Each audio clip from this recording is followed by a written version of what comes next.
Hey everyone, I'm Drex, and this is the 2 Minute Drill where I cover some of the hottest security stories in healthcare, all part of the 229 Project Cyber and Risk community here at This Week Health.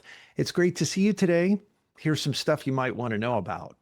My friend Sahan sent me a terrific Google Cloud threat intel document that's focused on how cyber thugs are leveraging AI in brand new ways. And I was kind of hoping it was a one-off. But now there's a blog from Anthropic about how Claude is being used and abused in a very similar way. And I'll post both of those in the comments.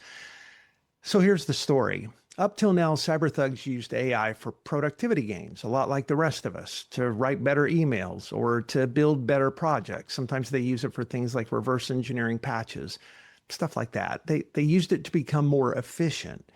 But now they're actively deploying AI-enabled malware as part of their operations. And that marks a huge escalation on how cyber threats actually function. And here's what I mean by that. There's three big takeaways from these threat intel reports in the Anthropic blog.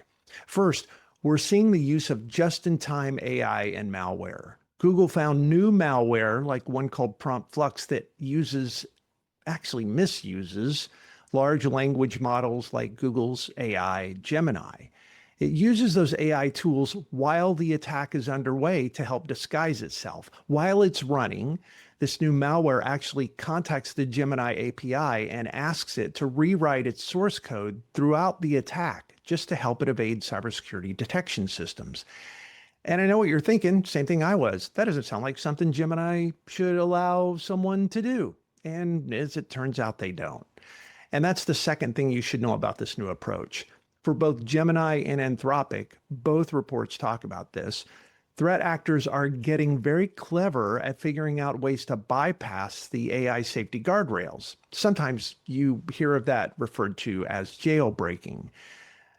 To convince the AI to do something it's not supposed to do, the bad guys basically use traditional old school social engineering techniques. When talking to the AI, they trick the model by, in the queries, pretending to be a school project or saying that they're in a friendly capture the flag contest, or they say they're a student working on a final exam.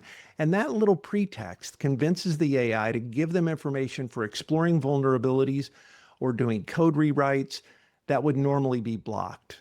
Now, the third thing you should know, it's interesting to note how quickly this underground cybercrime market for these sort of illicit tools and capabilities is maturing.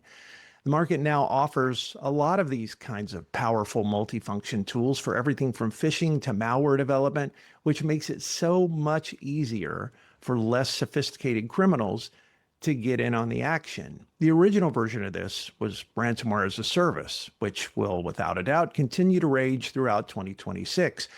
But these new approaches, and I'll say this, while I despise cyber thugs, I have to admire their dedication to true innovation and disrupting their own business models.